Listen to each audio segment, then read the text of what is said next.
Welcome. Good morning and welcome. Welcome to Unitarian. I practiced this, believe me, I did. Let's try that again. Good morning. Welcome. Welcome to Olympia Brown Unitarian Universalist Church. Welcome to everyone here in person and everyone joining us on YouTube, both now and in the future. I am Carolyn Churchill. My pronouns are she, her. Our welcome words today are from Alex Riley. It is good to be together in this co-created sacred space where all are welcome. How you experience or express gender is welcome here. Who or how you love is welcome here. Where you are from and where you are in your journey is welcome here. Whether you come full of energy, like me, or find yourself running on empty, you are welcome here. You are a part of a beloved community that is sacred because each of us is sacred. Each of us is always held in a larger love. It is good to be together. We begin our service with a shared ritual by lighting our chalice, the symbol of our Unitarian Universalist faith. And here is young Lila to do this. Ellie, my apologies. Our words this morning are by Megan Visser. We enter this sanctuary for kindness and comfort. May rough, worn hands and aching backs be healed. We enter this sanctuary of hope for equality. May those who labor to survive live to know justice. We enter this sanctuary of love and vocation. May our bonds of solidarity be strengthened. We enter this sanctuary of courage and friendship. May we proceed hand in hand toward freedom. Please join us in singing hymn number 128 in your gray hymnal.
And now it's time for the message for all ages, so if all the children and those young at heart can come on forward.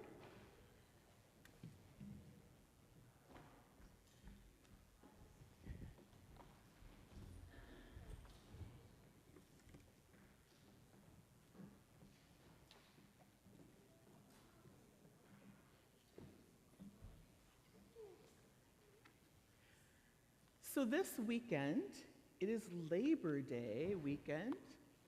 And on Labor Day, we celebrate the people that have worked hard to make it so that people that when they do their work and their jobs get treated fairly, get paid a good amount of money. And this story is about the animals doing the same thing. So we have the cows and the ducks and the chickens working in the farm, and they want something from the farmer. They want their life, their job, to be different. So they protest, which is what people used to do a long time ago. The teachers went on strike when I was a kid. My dad went on strike when I was a kid. My dad was a firefighter. That used to happen all the time until people got paid enough and treated well at work. So that's what this is about, but it's about the animals doing it. And it's called Click Clack Moo, Cows That Type by Doreen Cronin. Farmer Brown has a problem. His cows like to type. All day long he hears click clack moo, click clack moo, clickety clack moo. At first he couldn't believe his ears. Cows that type? Impossible. Click clack moo, click clack moo, clickety clack moo. Then he couldn't believe his eyes. Dear Farmer Brown, the barn is very cold at night. We'd like some electric blankets. Sincerely, the cows. Looks like they typed that on their typewriter. It was bad enough the cows had found the old typewriter in the barn. Now they wanted electric blankets. No way, said Farmer Brown. No electric blankets. So the cows went on strike. They left a note on the barn door. Sorry, we're closed. No milk today. No milk today, cried Farmer Brown. In the background, he heard the cows busy at work. Click, clack, moo, click, clack, moo, clickety, clack, moo.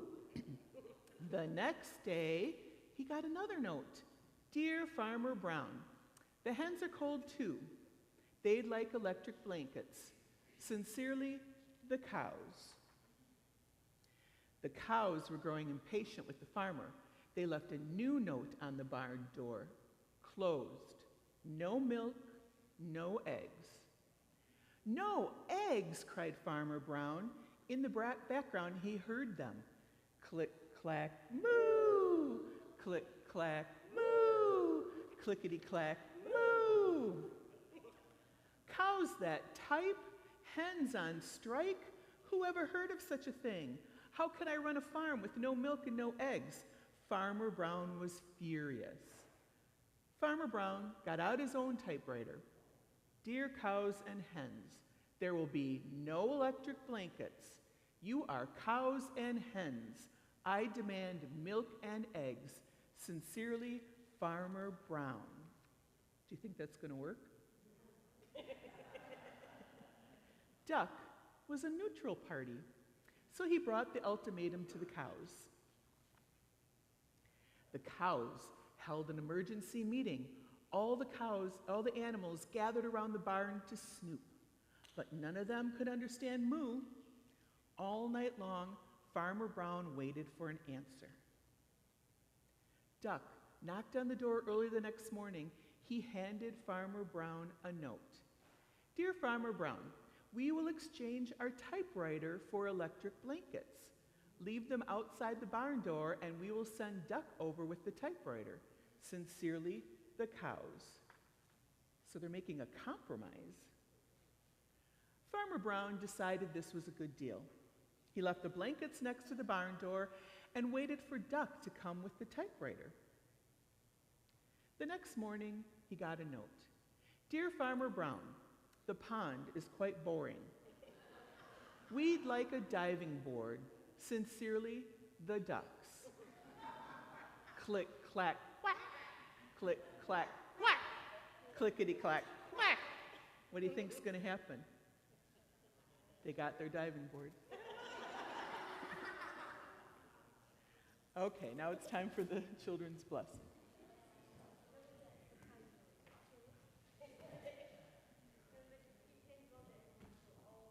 We are blessed. We are blessed by being here. We are blessed by being here together.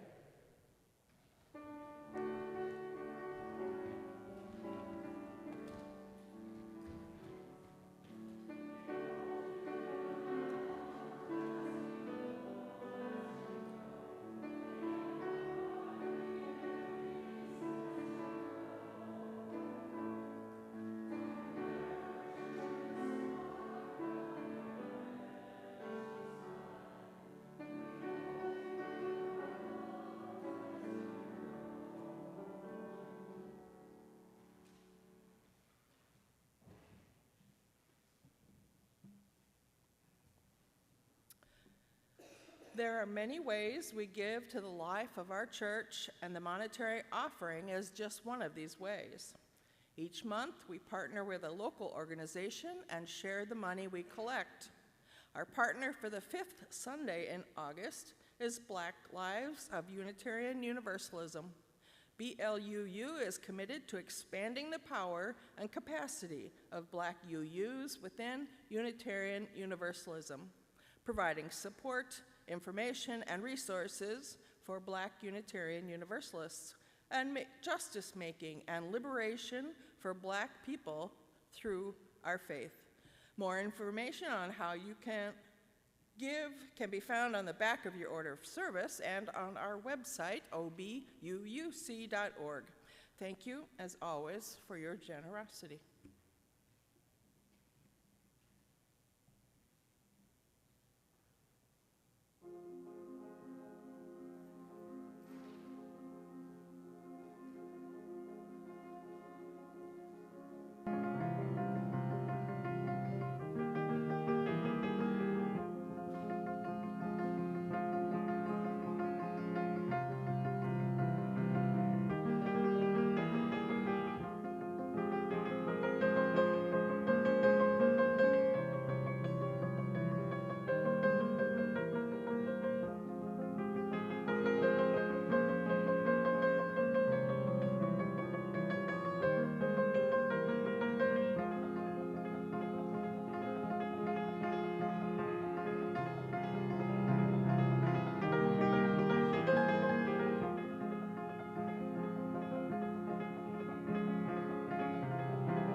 Part of being in community is sharing our joys and our sorrows with one another.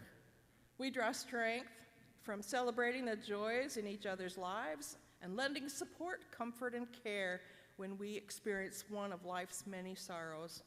We offer you two different ways to express the joys and sorrows that may be on your heart this morning, spoken and unspoken. If you'd like to share a spoken joy or sorrow, I'll ask you to come forward to the microphone first, or you may raise your hand and a microphone will be brought to you. Once the spoken joys and sorrows are finished, you may come forward and light a candle to represent the unspoken joy or sorrow that is on your heart. Please remember that our service is being streamed online, so please be sure any spoken joy or sorrow you share is one you are comfortable sharing with a wider community than just inside these walls with us this morning. Those that would like to share spoken joys or concerns may come forward at this time. I would like to begin and thank you, Alejandro, for your gifts of music and your talent. Thank you.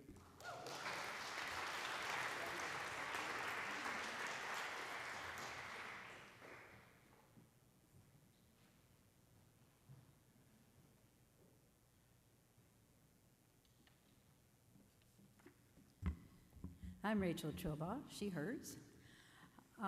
This is a nice joy message I got from my niece this morning. And if you'd indulge me, here's what she said. Goodbye, little house. Over 6 decades ago, my grandmother bought this little cottage on Alcoot Cove in Marion, Massachusetts. It was surrounded by woods. There was no phone, no television. All the houses in the area were just little camps or summer cottages. Very few were year-round houses. We spent our summers swimming, fishing, clamming, jumping off the jetty, rowing around in the old Grumman dinghy. We got wicked sunburns and sliced our feet on the barnacles. We made castles on the sandbars and put minnows in the moats, and had summer friends that we saw every year and who we still know today. Many of our home friends joined us here over the years, and many, many cases of beer were consumed during night bonfires and skinny dipping under the stars. Sometimes the beach lit up almost like day under the blaze of the Milky Way, which we don't see today very much. After all these years, there's too much to fix, and our little haven is being torn down and replaced with a new house on columns. The little cottage was never fancy. My grandmother wanted a place where kids could be kids, and there was nothing to break. And you could sit around in wet bathing suits and not worry about the furniture. I'm just hoping we can preserve some of that rustic charm and casual beach vibe. This is a very bittersweet time for my sibs.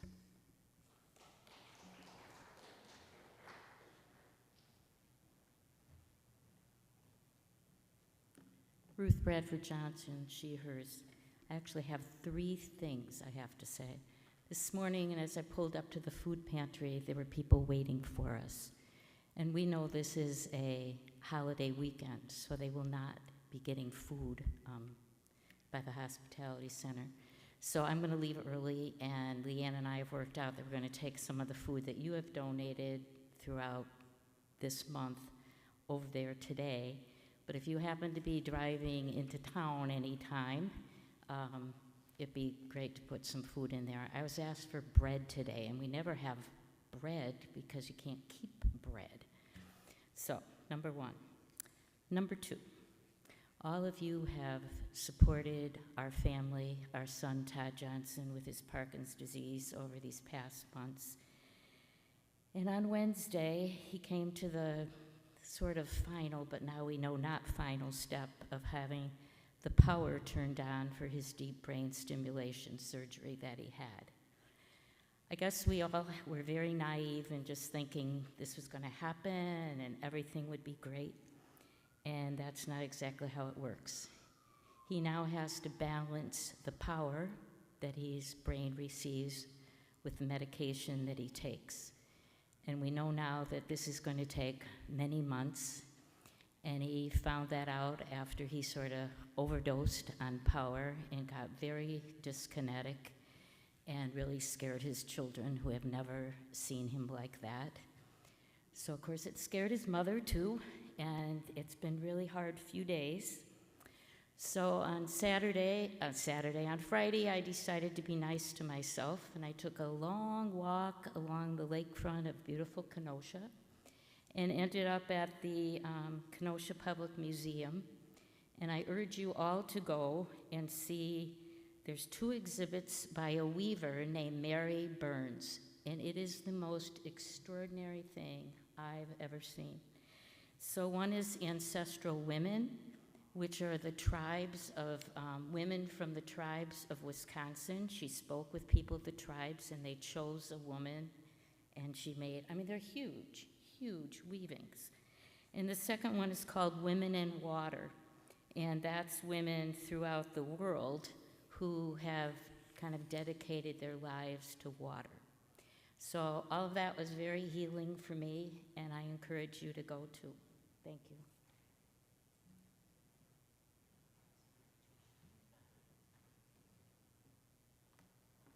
Morning. My name is Trisha Lewis. My pronouns are she, hers. And this is a weekend of transition for us because the kids go back to school on Tuesday. It's been a long summer. But it's neat too because my Facebook is full of memories of their first day of kindergarten and their first day of preschool, and my oldest is going to middle school now, which I'm not ready for. That hallway smelled really weird, but I'm really excited for him to be able to explore and learn and come into his own and be a lot more independent. And the same thing with my daughters going into 4th grade, just growing so much and learning so much. And there's this balance between holding them close and letting them go. And you feel that a lot at back to school. So I'm going to light a candle for all the kids who are experiencing that transition coming up soon, and also all their teachers and professionals that are making that transition as easy as they can for them and are going to nurture our kids over the next year. So those are my 2 joys today.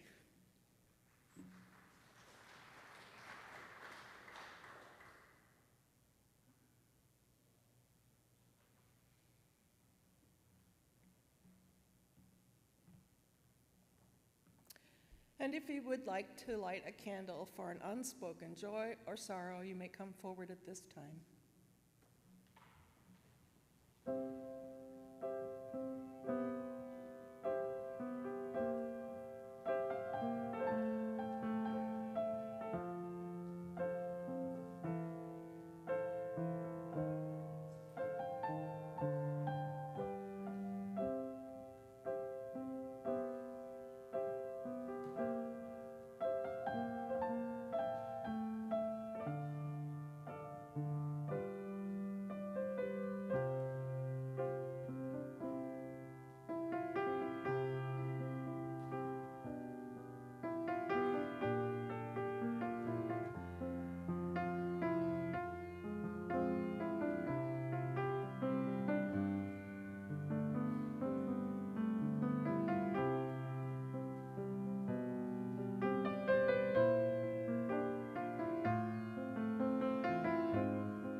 We light one final candle for the joys and sorrows that are on the hearts of our beloveds joining us online.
Good morning. Happy Sunday before Labor Day. When we were planning services for the upcoming months, we talked about this one and we had thought about using one of the pre-written services like we used last week to fill the space because it's summer and it's busy and we were trying to figure out who we could fill with this. But this being the Sunday before Labor Day, I didn't want that particular holiday to pass unrecognized. I'll admit to always having a particular fondness for Labor Day. I was born on one in 1983. My mother's water broke in a Sears while getting a great Labor Day deal on a barbecue. And I was born later that afternoon. I apologize to the employee whose labor that day included mopping up amniotic fluid in aisle 5. I'm sure you weren't getting paid enough for that. Labor is a thread that connects all of us, whether it is paid or unpaid, well compensated or poorly compensated. It can be backbreaking, it can be heartbreaking. In one way or another, we're all laborers. A metaphor from labor history that I've always found particularly captivating, bread and roses, comes from the Lawrence textile strike in 1912, also known as the Bread and Roses strike. Robert Ferrand writes of that strike, "The 1912 Bread and Roses strike in Lawrence, Massachusetts was one of the most significant struggles in US labor history due to its level of organization and collaboration across ethnic and gender lines. Thousands of largely female workers engaged in a lengthy, well-organized, and successful walkout, standing firm against an entrenched group of mill owners and their hundreds of militia and police. Workers maintained soup kitchens and nurseries for children. Meetings were simultaneously translated into nearly 30 languages. Representatives from every nationality formed a 50-person strike leadership group. Strikers carried signs reading, 'We want bread and roses too.' The meaning of the phrase bread and roses, as described by Rose Schneiderman in a speech in 1912, is that what the woman who labors wants is the right to live, not simply exist. The right to live to life as the rich woman has the right to life. And the sun and music and art, you have nothing that the humblest worker has not a right to have also. The worker must have bread, but she must have roses too." Notice that she said the right to the sun. Keep in mind that this strike began after mill owners cut workers' pay when the state of Massachusetts reduced the number of hours textile workers were expected to work from 56 down to 54. These workers were arriving to work in the dark and leaving after the sun had set. Helen Todd, in speeches in 1910, described bread as representing home, shelter, and security, and roses as music, education, nature, and books. Bread and Roses was a rallying cry for a wage that allowed for more than just surviving, but for a living wage that could support a family's thriving. What I found stunning, looking at this phrase from a distance of 113 years later, was how relatable those cries remain, and in some ways, how we have even lost ground.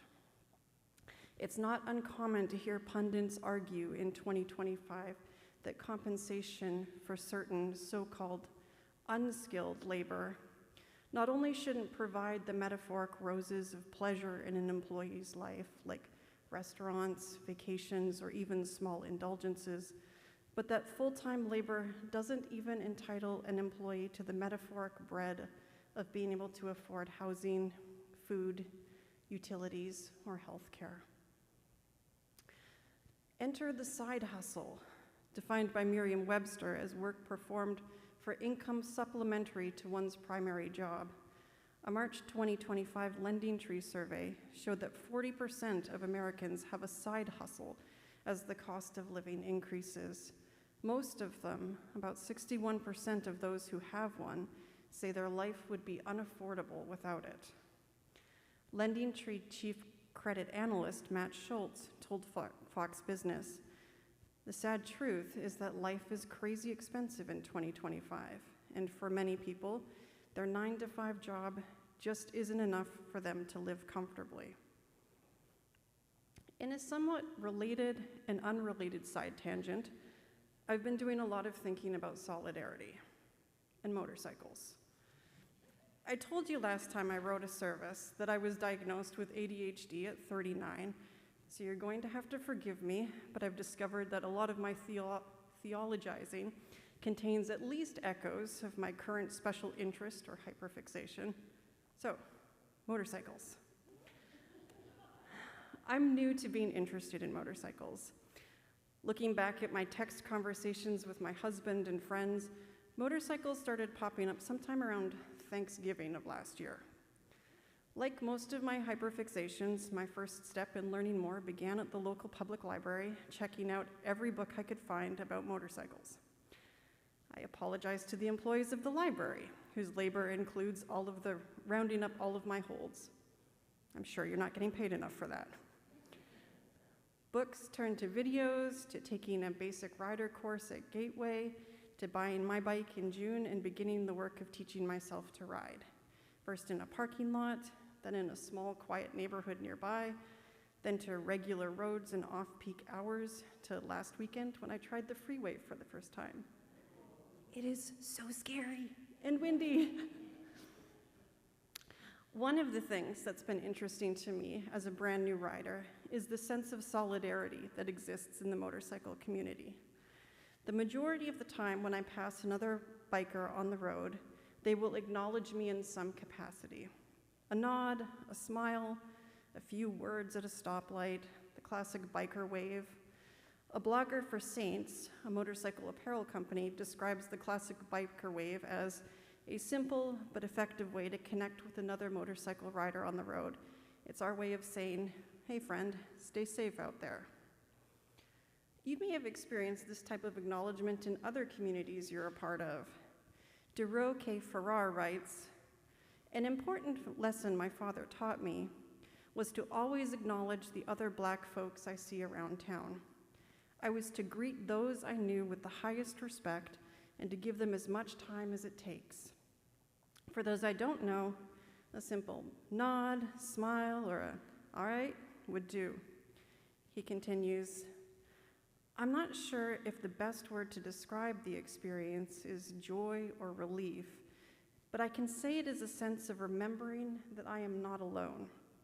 There's an immediate recognition that someone else knows, in a very real way, what my day has been like so far.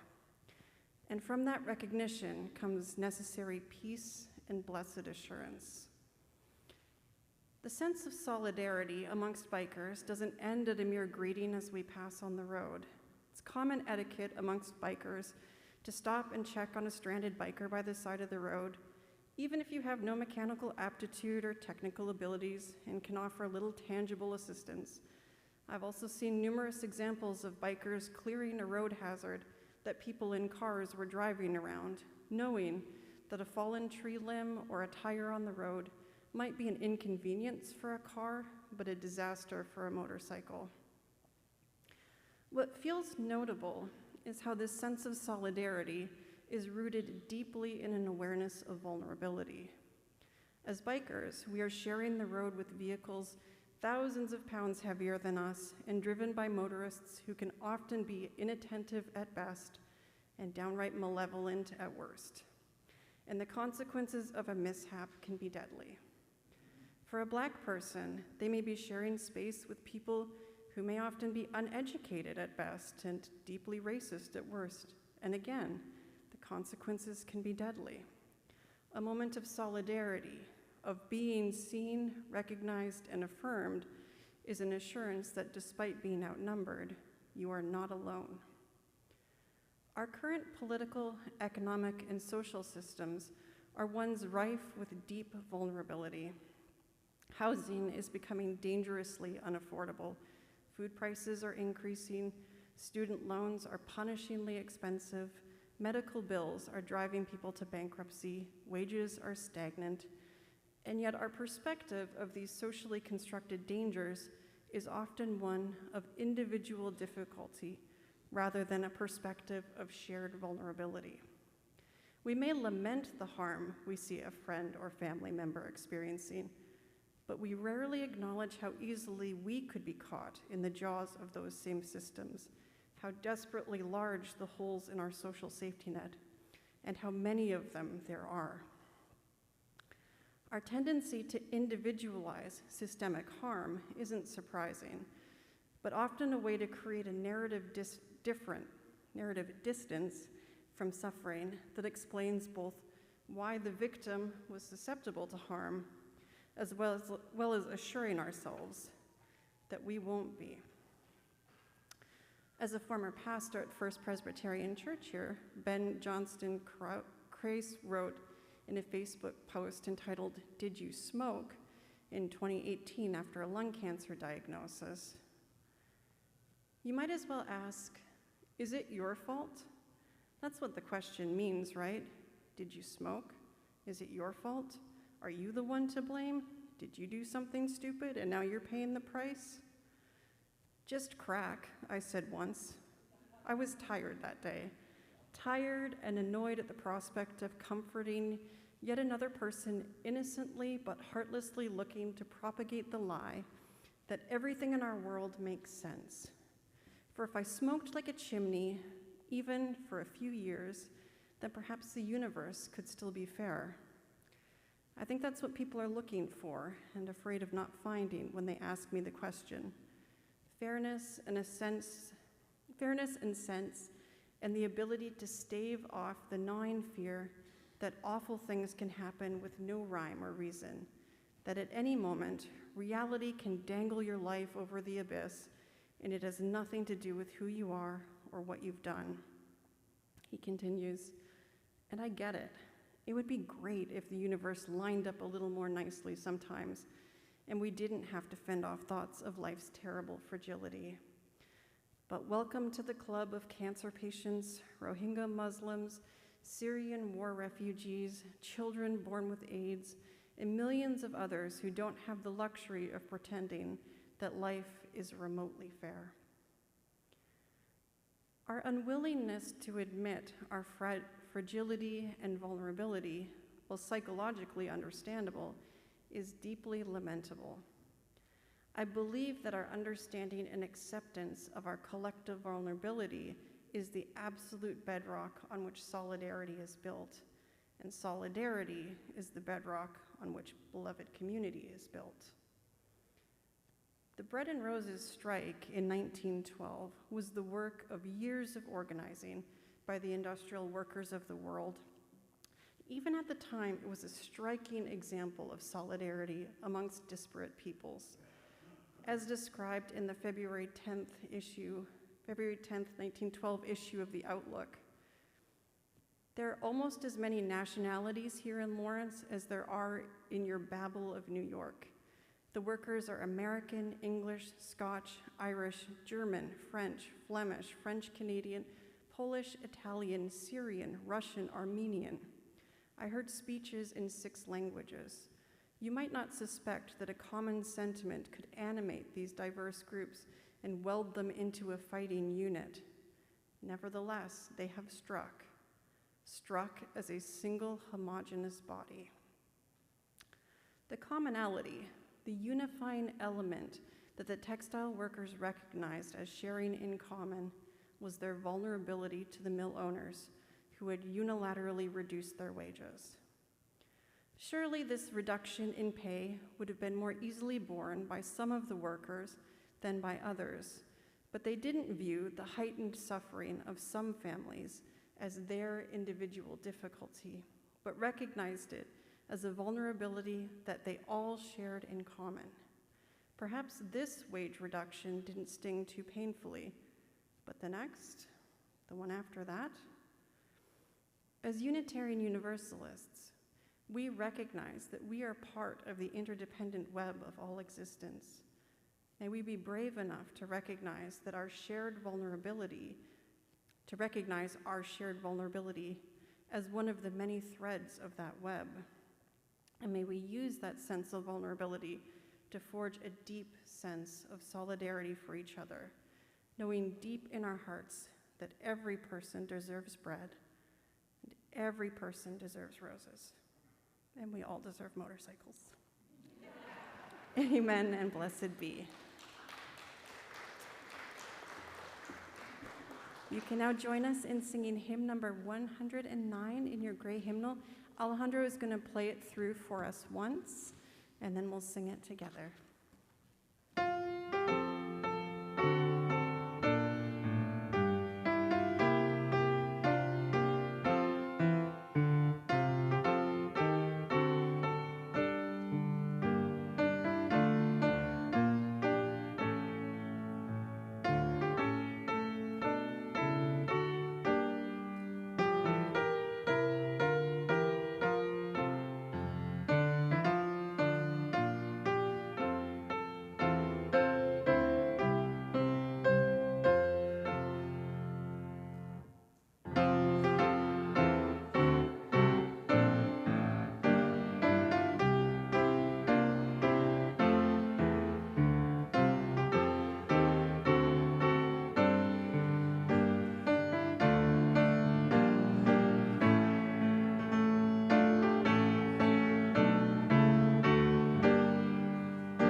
We'll close our service this morning with these words by Wayne B. Arnason.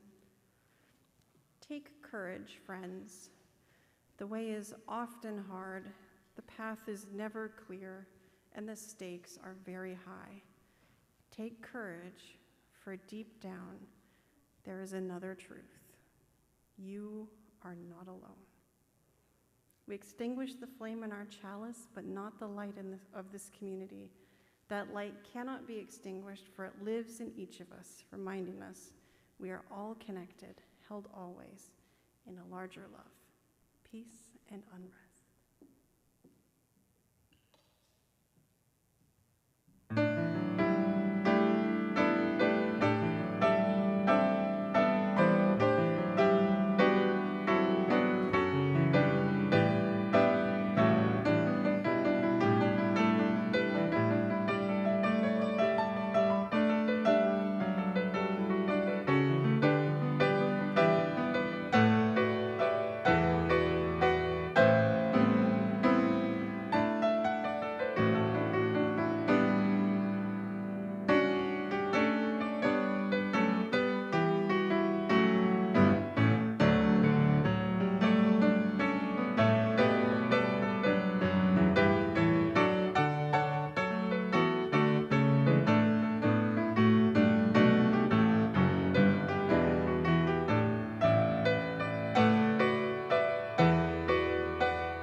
I'm Gregory Mason. It's time for some announcements.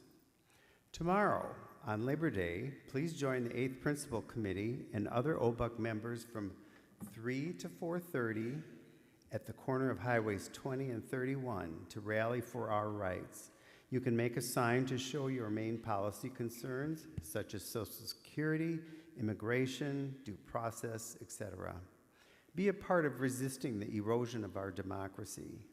Bring a lawn chair if standing for long periods of time is an issue. Questions? Contact Roseanne Mason. Brana Woolman and Sandy Berezowitz will have a table set up as you enter for coffee hour today with pencils and a survey with your name on it. Your completion of this survey will help guide the 8th Principal and Social Justice Committee's focus for the future. Please complete and return your survey before leaving today if you have not already done so. September 14th is the next deadline for paper raise right orders. See me if you need a form. The Zoom Tech team is looking for another person to act as host for the after-service coffee hour on Zoom. This usually involves only one Sunday a month. Please contact Anita Miller if you are interested. Bring your Love Pantry donations to church on Sunday mornings. Our middle and high school youth will use them to fill the pantry on the first Sunday of the month, which is next Sunday. And obviously that's going to be smaller, seeing they're going to be filling it today with some of that stuff accumulated through the month. So next Sunday, if you can, please bring some. For more info, one last thing. I've been requested to ask people to wear their name tags. We all think we know everybody. Sometimes we get introduced to somebody, we turn around, and it's like, what was their name? But we have a cheat sheet if you wear your name tag. So please wear your name tags. And if you don't find one in the name tag rack when you come in the morning, let me know, and I'll see that one gets made for you. For more information and details about some of these announcements, along with others and community announcements, see your Sunday emails. Thank you to our volunteers today, our ushers, Sandy Berezowitz and Brana Woolman, our Zoom host, Maria Scott, our coffee hour hosts, the 8th Principal Committee, and our camera and tech person today, Bill Garvey. That's all for announcements. Please join us for coffee hour in Erman Hall. For those on YouTube, log into Zoom for your coffee hour. The link is in today's email.